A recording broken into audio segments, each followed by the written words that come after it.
The other thing I want to highlight about Chapter 2 of the Constitution is Section 64. Now, Section 64 relates to ministers and how they're selected.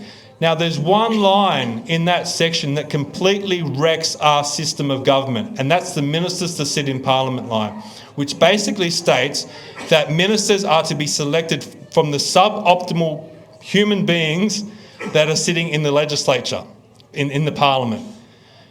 What we're proposing is that we would like to go to a referendum where we hopefully get support from the Australian people to take a big red marker and put a line straight through that line in the Constitution and basically remove it from the Constitution. That would then allow the Governor-General to go into the broader Australian community and select ministers based on their experience and their industry experience and expertise. So now you could have departments like health, foreign affairs, defence, where you could go out into those industries and find the best people. A good example is the Minister of Defence. Now, the current Deputy Prime Minister, Richard Marles, he's Defence Minister. If you go on the Defence Minister website, it gives a little bio and it says that he's a keen photographer, a local history expert, and a snow dome collector. So I don't know what's going to happen if we're invaded one day. I don't know if we're going to be throwing snow domes at the enemy or not.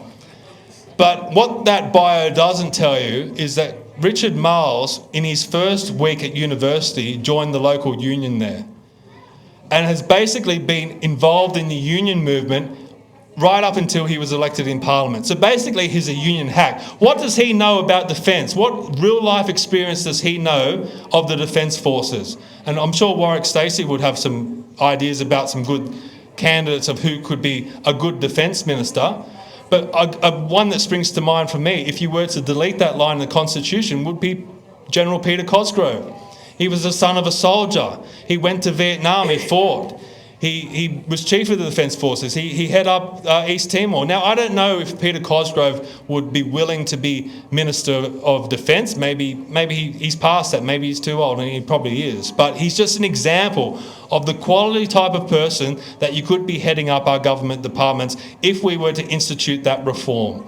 And it could work in health, it could work in foreign affairs, it could work in education. At the moment, we're putting people like Chris Bowen as a minister. What experience does Chris Bowen have in climate change or the energy sector? And we're getting a situation like we have down in the Illawarra at the moment, where he's proposing this offshore wind turbine factory that's over 1,000 square kilometres, and it's, pardon the pun, it's just fallen over because it's not viable. It's a ridiculous plan, and he's wasted time and he's wasted money that could have been spent in building small modular nuclear reactors that could have achieve the task that they wanted to achieve with their energy requirements. What does Chris Bowen know about any of this stuff? If we were to delete that line, then you could go into the energy sector, find someone with some experience, and there's plenty of engineers around that would fit the role quite well. These are reforms that we could propose to optimise the performance of our government. Hi, perhaps you recognize me. It's your favourite president. We will decide who comes to this country and the circumstances in which they come. Anybody in this country doesn't minimise their tax. They want their heads ring. You're gambling with the lives of millions of people. You're gambling with World War III. The answer is Mike, because I want to do you slowly. I was saved by God to make America great again. We shall fight in the fields and in the streets. We shall fight in the hills. We shall never surrender.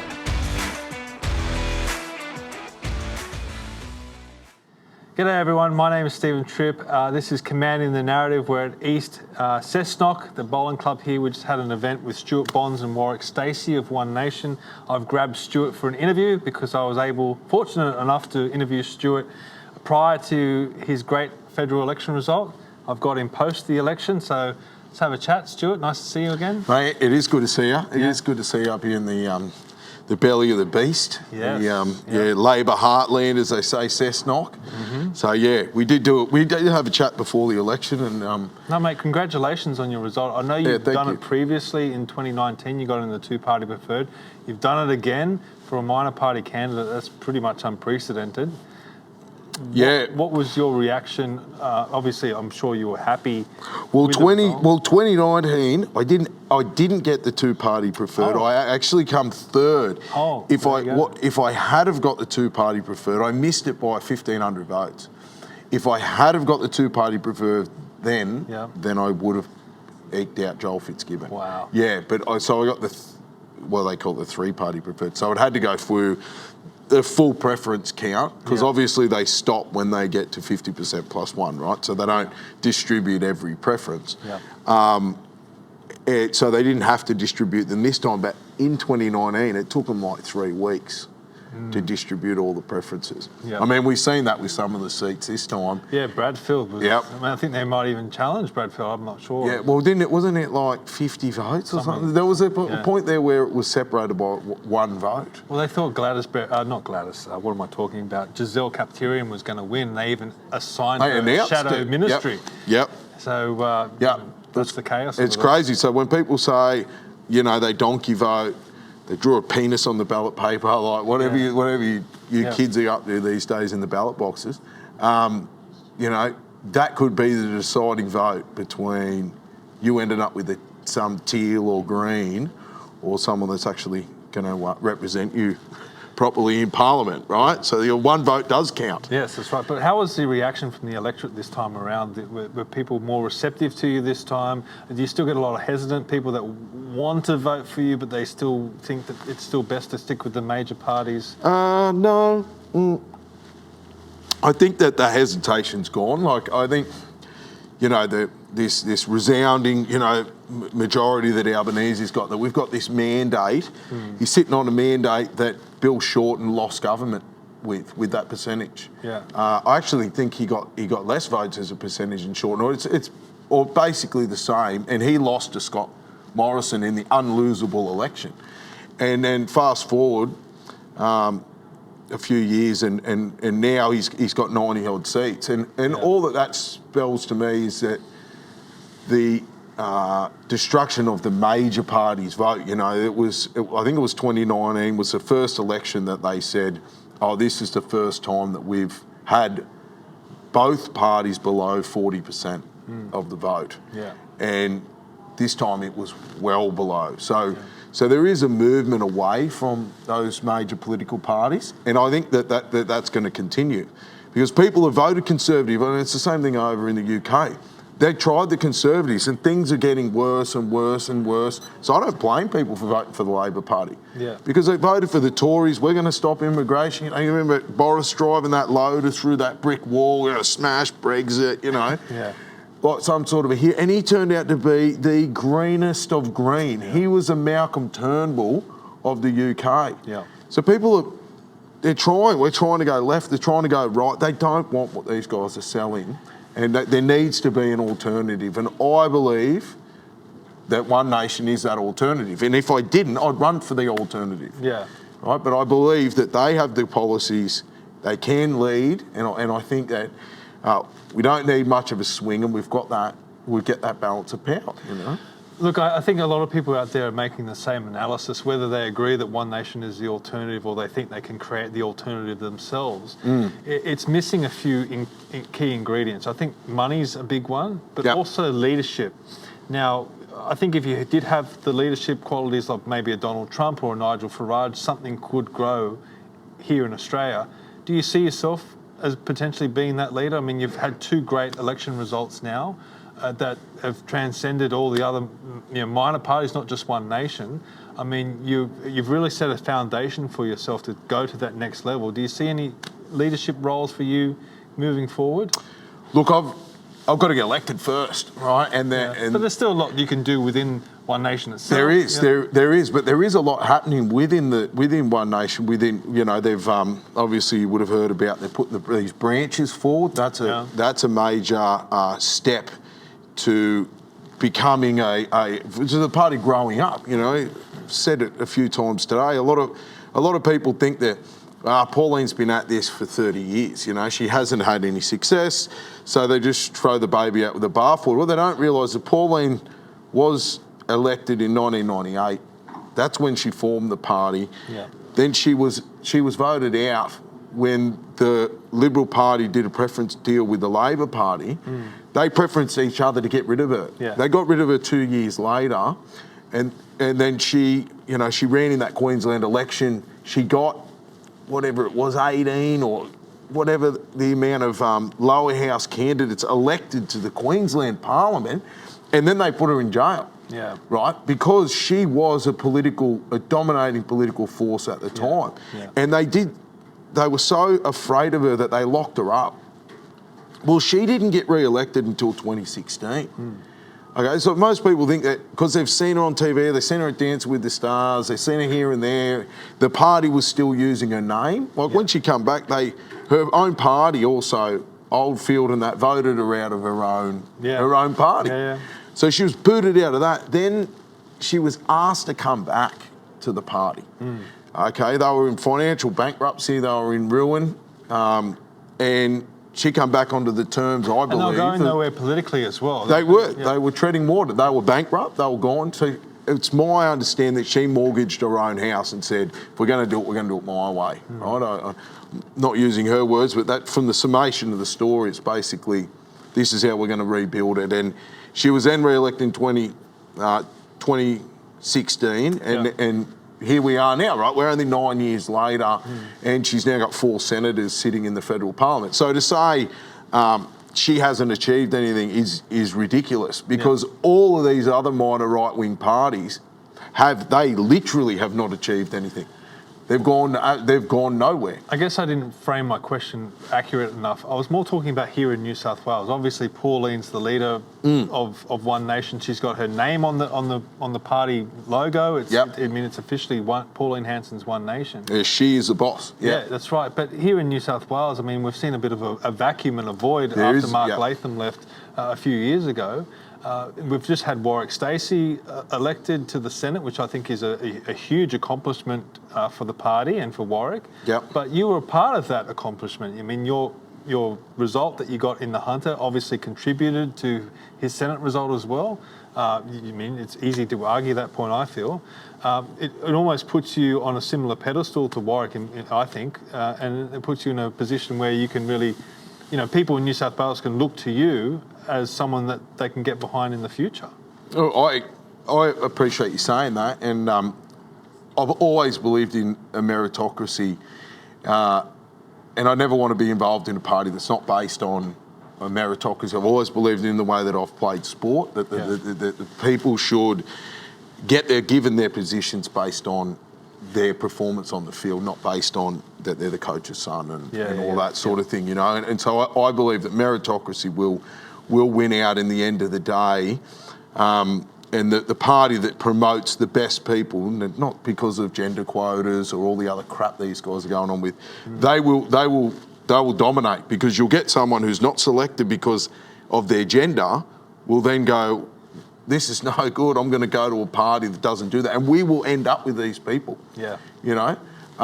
You get closed down, certain businesses in certain countries, they won't let you compete. You'll move to another country. Yeah, hey, I've got a big focus on South Africa at the moment, what's happening over there, and I've had friends come to this country because they know there's a glass ceiling. They can't be promoted in South Africa because of the colour of their skin. Yeah. So you're exactly right, that is going to happen. If you're going to introduce quotas into political parties and you have a good, let's just face it, a male candidate who can't get anywhere in the Liberal Party, what is that person going to do? Yeah.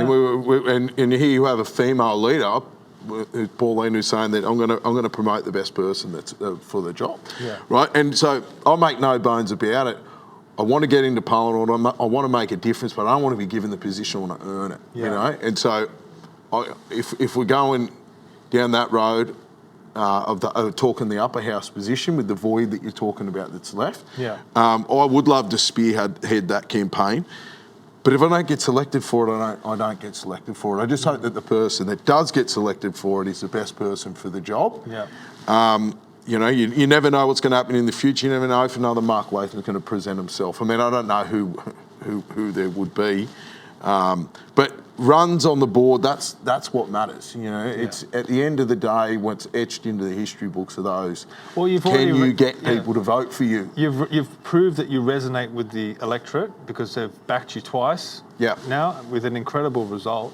And with minor parties, hey, it's harder to get votes in the lower house than it is the upper house. Well, it was always seen as impossible for a minor right party to get elected. And then in 2019, that result sort of rocked them a little bit. And it gave hope to people, not just like people within One Nation, but people right across the political spectrum that sort of went, hang on a second, like, how close did they get in the Hunter? And it's been a Labor Party seat for 120 years. Yeah. So, look, I am hoping that we get a lot more candidates come forward, because if we don't start pushing back now, by the time everyone realises and they actually want to get in and do so, it's going to be too late. Yeah. You know, and I really want to get on the front foot and represent myself and the people of the Hunter and the state, and get away from this net zero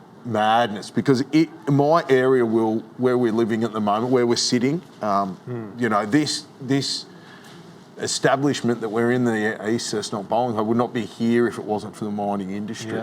You know, there'd be no one living in the Hunter besides farmers if it wasn't for the mining industry here. Mining and the energy industry. We're losing our power stations. We're something like 50% of the state's power is generated here in the Hunter. Still, even though we've lost a power station. So we're losing these fundamental industries from our area, and I don't see anything that's going to replace it. You've got Tommy go down the road, a couple of thousand jobs, one of the largest aluminium smelters in the world, can't survive because of electricity. The costs. And they're shouting it from the rooftops. They're telling everybody, this is killing our business. So do people care enough to change their direction? Are we that strung out for cash now that people are just going to vote in their own self-interest until the car goes off the cliff? You know, are we wise enough to say, no, this is not right? I don't know. I don't know. Well, all I can do is give people the option. Give them an alternative, something else to vote for. If they don't want to choose that option, if I'm not the right person, so be it. But let's talk about leadership generally. I mean, Albanese's been re-elected. A lot of people were saying before the election that he didn't deserve a second term because he led such a bad government in his first term, yet he was rewarded by the electorate with another term. And I think you could argue that was largely because of the Liberals were so bad in their campaign. Well, they didn't win, the Liberals lost. But, you know, Albanese, the politician that he is, he's now going to use this as to say, hey, we have a mandate to continue with our agenda. A big part of his agenda is to push this net zero madness and the reckless renewables that are being pushed through the country. We've just seen this offshore wind project in the Illawarra fall over, but they're still moving ahead with it. So do you think that's a massive problem now he's back in? He's back in with an increased majority, which hasn't happened for a long time at least. That he's going to be more emboldened to push with his agenda now. Look, and we need good leadership. We need people that aren't going to be afraid to tell people what they're seeing with their own eyes. You know, that your electricity prices, they are going up. They are increasing, and they're going to continue to increase. We were sold this dream that net zero was going to make all our lives better, and it's funny. Like, you can see this like transform in front of your eyes, where they say this is going to provide thousands of jobs. It's going to provide industry, green steel. You know, like they just paint this rosy picture of everything, and then as it comes down, and the actual reality of it comes out, they go, we never said that this wasn't going to, it was always going to. Did you think this wasn't going to cost you, idiot? They told us this the whole time. Actually, it's going to save you money on your power bill. We're going to have a green energy revolution. We're going to be in a green energy superpower. What does that even mean? There is no green energy superpower. We're not connected by land to anybody. How are we going to export the electricity? It's not like gas, or you can't bottle it. I have no idea what these people are talking about, but if this is the road that this experiment goes down, and this is how it ends, right? That we just keep voting in these people promising free stuff. It'll be a very, very sad demise to the Western experiment, you know. You're in the hunt. As you said, it's a strong Labor seat. It's been Labor for 120 years or whatever. Obviously, you would have seen die-hard Labor people come into the polling booths. What were they saying? What were some of the reactions you were getting from them? Are they still die-hard Labor people, or is that starting to wear off a little bit? Well, Labor's lost the working class vote. Yeah. You know, that illusion has long since left. I mean, they'll still get the die-hard unionists. You know, those guys, they'll never change because, like, they're the mafia, right? And like, if I'm running the mafia and the cops are running a protection racket for me, I'm going to vote for the cops, right? Like, I'm not going to vote myself to be neutered. Yeah. That's just ridiculous. And so, the fact that the workers sometimes get looked after as a benefit of the union is a byproduct of it, right? It's not the main focus. I mean, have a look at the unions now. They control superannuation funds. They control the income protection insurance. That's some of these. It's mandatory. It comes tied to your job. It used to be tied in that these industry super funds, when they did an enterprise agreement, it was tied that you had to put it into their fund, right? So the coal mine's insurance, right? If you work on a coal mine, you will pay whatever is 3% of your wage in insurance. That must go to the coal mine's insurance, which is separate to your normal workers' compensation insurance. Yeah. And the union own 50% of that. Yeah. They own 50% of the company that does your chest x-rays and your medical stuff. They own 50% of the company that collects your long service leave. That money for the long service leave corporation then goes back into their super fund where they invest that money and they charge right? So this is just jobs for the boys throughout the whole system. Yeah. They have become a financial institution. So their membership, their survival no longer depends on membership anymore. Yeah, that's right. Right? Yeah. So they've become what they were described they hate. They can become rich, fat cat financial institution. And eventually they'll be found out, right? But problem is, by that stage, it's usually too late. But when you think about super, it's still relatively in its early stages. I know it's been around for 30 years or whatever, but a lot of the elderly people, people in their 60s, they don't have a lot of super because they didn't have it from when they first started working. Agreed, yeah. When those younger generations start to filter through, generations like our generation that have always had super, and those super balances start building and building and building, this problem that you're just describing is just going to get even worse. Well, do you know how much they took last year in super fees between the banks and the unions? Oh, I can't even imagine. 34 billion. Wow. 34 billion, 1 year. Where does that money go? Well, into the pockets. Wayne Swan, you see these people that are on these panels. Yeah. The road to success now goes, union hack, Labor Party, super fund board member, right? You get a corner suite, you're on 800 grand a year, you're living off you've been living off other people's backs your whole life, but then you do the ultimate and live off their pensions, and I see it as I just crossed the threshold this week where I could pay off my mortgage in my house with my superannuation. Right, what's sitting there, and I've got squirreled away in savings. I could pay off my mortgage tomorrow. Yeah. Right, but instead, I've got to pay 6% interest to the bank for the next 20 years to be able to, because some scumbag wants to invest my money and tell me how I need it and gamble it on the stock market. Yeah. Right? I don't trust them, and that's why I've pulled the money out of their superannuation funds and I've jammed it into gold and silver because I can see where this goes, right? Yeah. They'll run this to the death, and then everyone, you'll be left holding a worthless bag of. But it gives them a tremendous opportunity to control the market as well, because all that money can influence where the market moves. Of course, remember we were told that these super funds were going to be to build the Australia of the future, right? Hydroelectric dams, railways that you travel 350 kilometres an hour. Like we were going to have all this stuff because there was $5 trillion worth of savings in super. Yeah. And what have they done? They've just bought government bonds. They've gambled on banks. They've bought all these blue chip shares. They don't invest in anything. Yeah. They don't even build the toll roads. Yeah. Right? Oh, mate.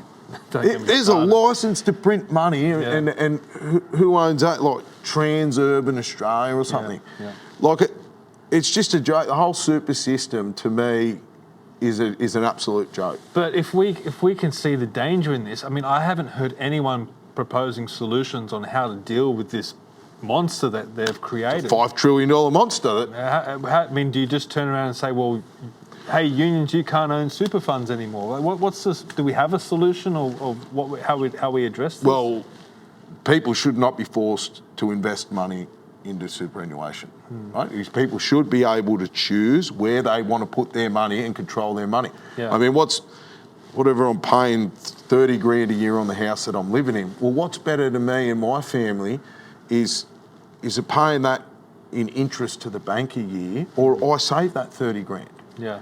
Right, I could buy another 3 houses by the time I've, you know.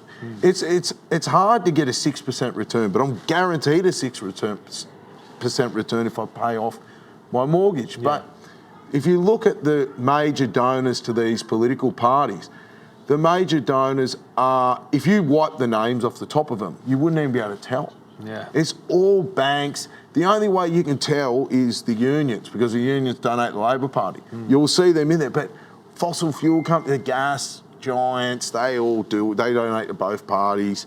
Everyone all the way down, except for a few unions on the Labor Party. These guys they're corporately controlled. And they're corporately controlled by people that put mandates in that say, this is better for you, that we increase the portion of your wage from 10% to 12.5%. Yeah.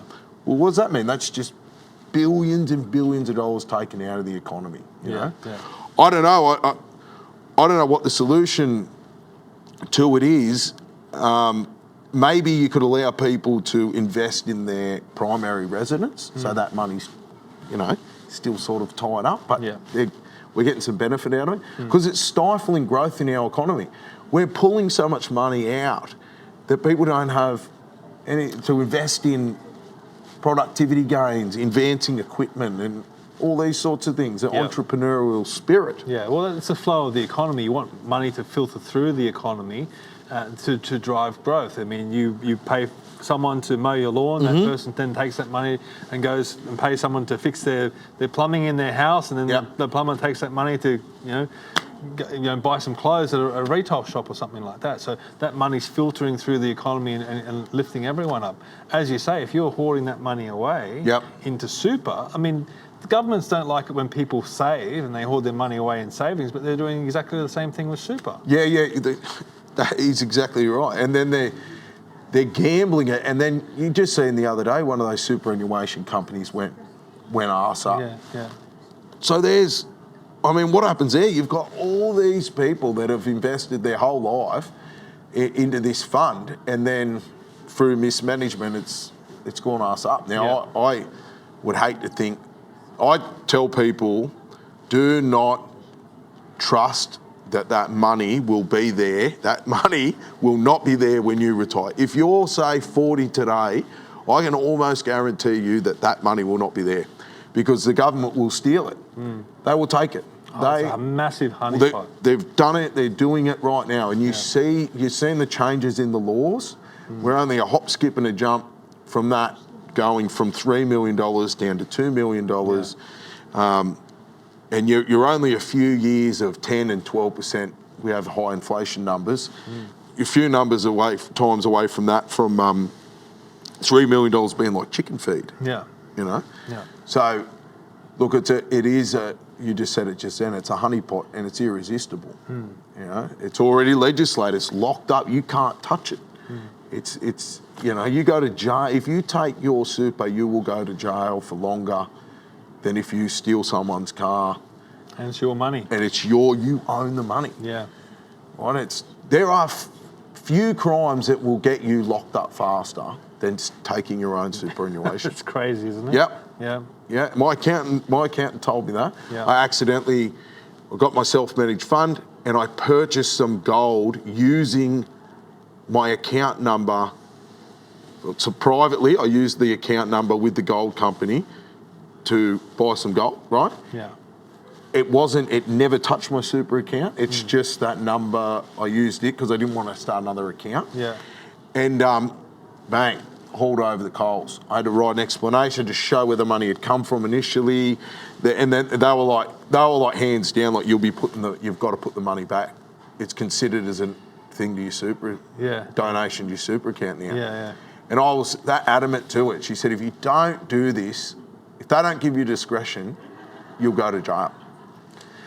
And I stood my ground, and I was lucky. But this is the control these people have over you, over your own money. I know, it's crazy. and they don't have any solutions. To think that the Liberal Party went to the election and their key fiscal policy in a cost of living crisis was to take a few cents off the fuel excise. Yeah. Like, can you imagine John Howard going to an election? Yeah. After he'd pushed through the GST and another economic reforms. For 2 years, wasn't it? Yeah. It wasn't even permanent.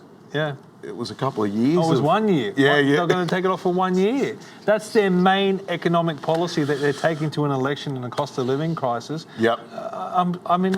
This is what these highly educated people that in the Liberal Party, that's the best that they could come up with. Yeah. Nuclear power stations that nobody on the Liberal Party could explain. No.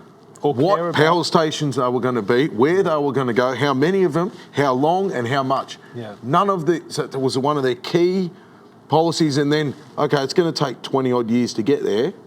What are we going to do in the meantime? We're just going to do what Labor's doing. Yeah. Right? How do you win an election?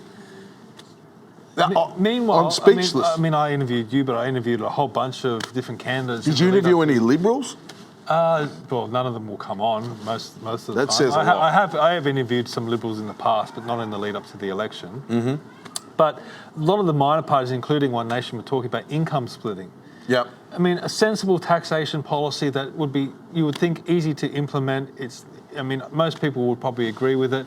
And now the Liberal Party are talking about bringing it in post-election. Why couldn't they think about it prior to the election? Yeah. I mean, it was just. I mean, you would think when you look at policies like that, and a lot of the times I look at One Nation policies and I think, why can't the Liberal Party? And a lot of the times they do. They steal One Nation. Yeah, they steal our policies. Yeah. But it's just common sense stuff. There's easy solutions that can really benefit people's lives. Yeah. Why can't they just jump on board with this stuff? I don't know. You see, I think they've gone away from their base of low taxes. Yeah. And the largest bill in your life is the government. Yeah. If you look at your land rates, you combine with all of your alcohol tax, cigarette tax, airport tax. Everything's a tax. Everything's a toll. Yeah. And then you've got your income tax, and then there's a lot of taxes you don't even know that you're paying. The government is the biggest bill in your life. Mm. And so instead of the Liberal Party just going, we are going to tread on some people's toes here, and you guys have to, if you're signing up for the Liberal Party, this is what you sign up for, because you are going to get, because you're taking away people's source of income, right? Mm. And they've been leeching off the government for decades now, right? But the reality is we need to have a Millet type result, or this cancer that's on us, which is the government, which is the state, is going to kill the host. Yeah. It is going to destroy us all, destroy our economy, the Australian economy. Yeah. That is the trajectory that I see us on, and I don't, citizen lay tweaking around the edges is not the cuts that we need to do. I'm talking like wipe and hold. We need departments. wholesale reform. Yeah. Now, I know it's been a big day. You're probably exhausted from, you were down in Wyong earlier. Yeah, it was good down there. Yeah, it was a good day. So, I don't want to keep you too long, but, with this, I guess the next step is the New South Wales state election in 2027. We move from federal issues to state issues. Is there anything on the state election scene that's, front and centre for you? Look, to me, it's energy. It's net zero. And while we are fighting the redcoats on some flat land up against their muskets, right? Yeah. We're never going to win. What we need to do is we need to not fight them on their battleground. We do not. One Nation does not accept the premise that carbon dioxide is bad. Right? It is not pollution. It is plant food. Yeah. Okay. Now, And that's not talked about anymore. No. It's ignored. It is ignored. That is an inconvenient truth. Yeah. Right? Is that it is. Except that it's taught as pollution for we are carbon-based life forms. Yeah. You breathe in 23% oxygen, you breathe it out 17% oxygen. That makeup of that gas that comes out is CO2, Yep. right? It is a sustainable. It's life. Yeah. And then plants eat it, and then we see the plants, Yep. right? Without carbon dioxide in the air, the Earth is dead. So this is, and Malcolm Roberts has said it best, this is a tax on life. It is literally a tax on breathing. You know, there used to be the old jokes, the government will tax us on breathing before you know it. They are taxing you on breathing. Yep. Okay, so there is no way of avoiding generating carbon dioxide unless we go back to living in caves. Yeah. So I mean, that might suit some of the Greens, like pagan type green. You know, you see those extreme Greens they're gluing themselves to roads, and they're drinking oil and all this crazy ritualistic. It's become like a religion. Yeah. And so I really want to attack that. I want to get it out of the curriculum. It has no place being taught at schools, because you're teaching. It's like you're teaching children a cult that the world is going to end. Yeah. They come out and they think we're all assholes. They're like, you're destroying my future. Yep. Well, it's not the truth. That's not what's happening. So right. I really want to attack that Yep. at a fundamental level. Thank you very much. There's also there's a lot of stuff around our education system with is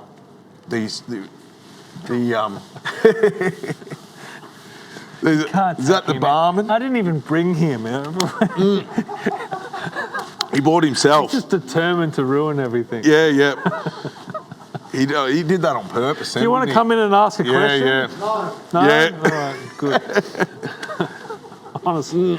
But look, I mean, to share something with you, we're Let's Rethink Renewables, which I'm also president of. We're about to release this survey that one of our excellent committee members did in the Northern Beaches, the heart of teal land, right? Oh, yes. She went to 200 businesses and got about 112 responses back. And the questions were, are you concerned with the rising cost of energy? Have you had to adjust your businesses with the increased energy costs, et cetera, et cetera? One of the questions was, do you support the reintroduction of coal to bring down electricity prices? Now, you would think in the heart of teal land that would get a negative response, right? Over 50% of the response was strong support. That doesn't include just average support. Strong support, over 50% of people or business owners in the Northern Beaches want to bring back coal. That is completely separate than the narrative that we're being told. Yep. And that's... People in the Northern Beaches are voting for the teals on climate. But they're being told, you've got to think of the propaganda that these guys are consuming. Like, me and you are in the minority, I guess, like people like yourself that are informing people. We are in the minority and our voices are not amplified at all. When someone's telling you, someone in authority, that you believe that Chris Bowen is this, a magical man he's got all this massive amount of education. You don't realise that his finance degree come from the guy that was running the Greek economy at the time the Greek economy collapsed. Right? That's the guy that gave him his doctorate. And what's the good of a degree if you never use it? What's the good of an economics degree when you're talking about climate change and shit, right? They're not the same thing, you know? Yeah, that's right. And so this guy is not an expert. He's never built anything bigger than a dog kennel, and yet he's telling you, I know for certain, even though I jigged the study and I told them to only include certain things, that study has told me that your power prices are going to come down, right? The people are looking and they're going, well, I want my power prices to come down, so I'm going to vote for this guy. Yeah. Right? They're not seeing the alternative argument. They're not seeing people, we work in the heart of it. Yeah. We're seeing it. Yep. And I can tell you, there's no way in the world that our electricity prices are going to come down. No. It is not. We're going from an extremely dense form of electricity, coal, to an extremely and sometimes non-existent form of electricity in being the wind. It doesn't matter how many wind turbines you build, doesn't matter how many solar panels you build, they all operate at the same time, and when they're not operating, they're all not operating together. Well, the best performance you can get out of a wind turbine in Australia is 40%. Yeah. The average is 37. Yeah. So 60% of the time they are not spinning. Yeah. And I don't think people know that. No, they don't. Right? That's because they're told it's a utopia, a green energy utopia that's being brought in. It's going to solve all our problems and we're going to save the world, blah, blah, blah. Well, you got, a 2,500 megawatt power station down there where we were today. I was a little bit south in Araring, largest one in the state. Yep. You need 1,000 2.5 megawatt power stations. You need 1,000 2.5 megawatt wind turbines to replace that one power station. You need to be working all the time. And they've got to be spinning 24 hours a day. Yeah, which is not going to happen. Otherwise, you need to build 2,000 of them and half of them working and the other half putting it into batteries. So then you need a massive battery complex as well. What they are trying to do and what they're trying to achieve has never been done before anywhere else in the world.